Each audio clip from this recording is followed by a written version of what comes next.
Hi everyone, so in this video I'm going to show you an overview of the gradebook.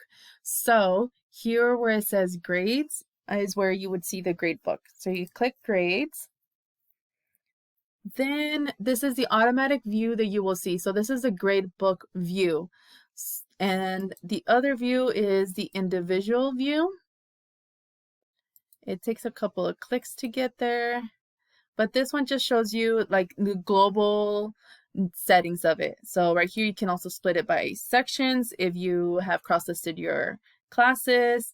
You can select specific students, specific assignments, grading, just different features right here. And let's go back to the gradebook view. Again, it takes a couple of clicks to get there.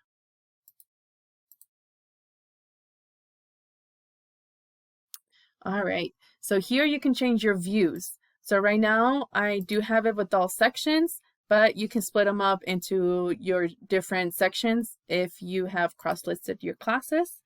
Right here, I do not want to see the unpublished assignments. I want to filter out by modules. Let's do module week 1. And you can arrange by oldest to newest. And there's just different settings on here that you can assign them to.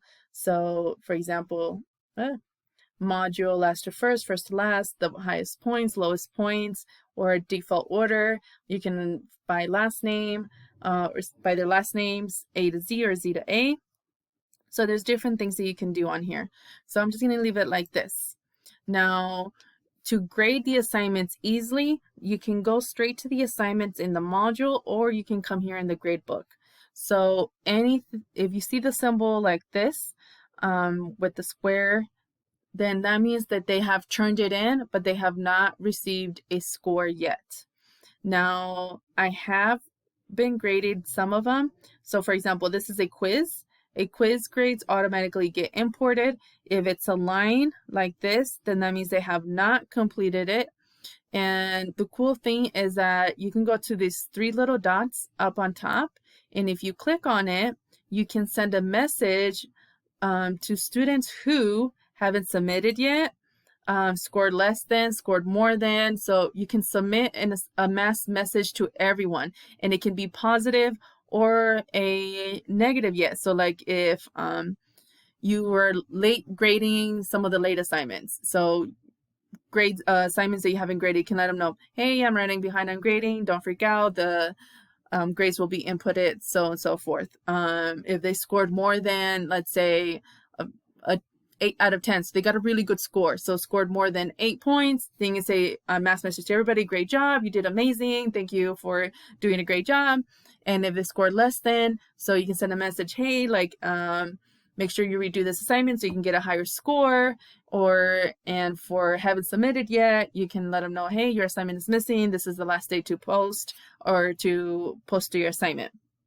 So that's a really cool cool feature.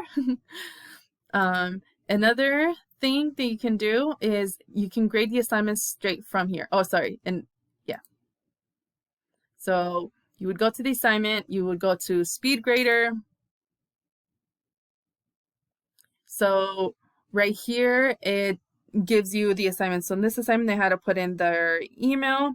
They did great. So you put the score here. You can add comments here. Great job. Or you can wait and do a mass message. So if they scored greater than a 4, then you can just write great job to everybody. And then you would hit submit to submit the assignment.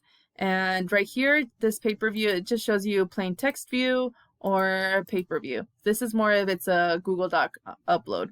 So right here, I have only graded 5 out of 59 that have been turned in.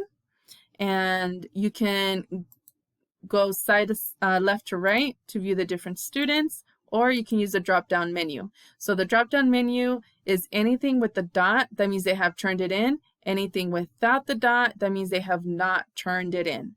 And then to go back to your gradebook, you would just go back to the symbol over here.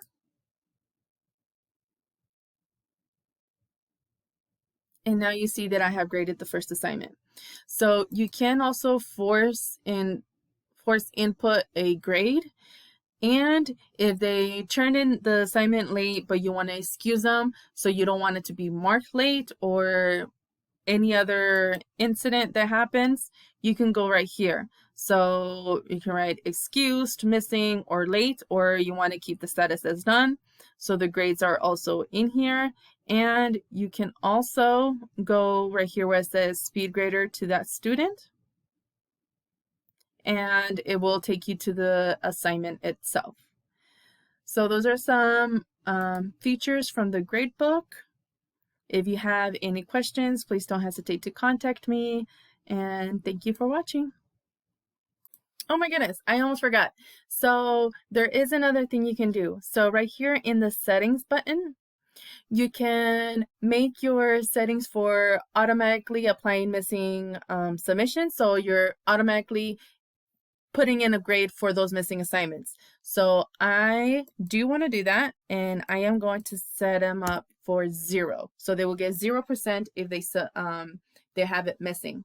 Now you can also apply deduction to late submissions, and you can do it by, for example, you can do it by day or by the hour. I do not want to set that up. And right here, you have a grade posting policy. So automatically post grades or manually post grades. I want to keep it automatically. Now, this you will have to do before you start grading the assignments, or else they won't really populate with the current settings that you set them up.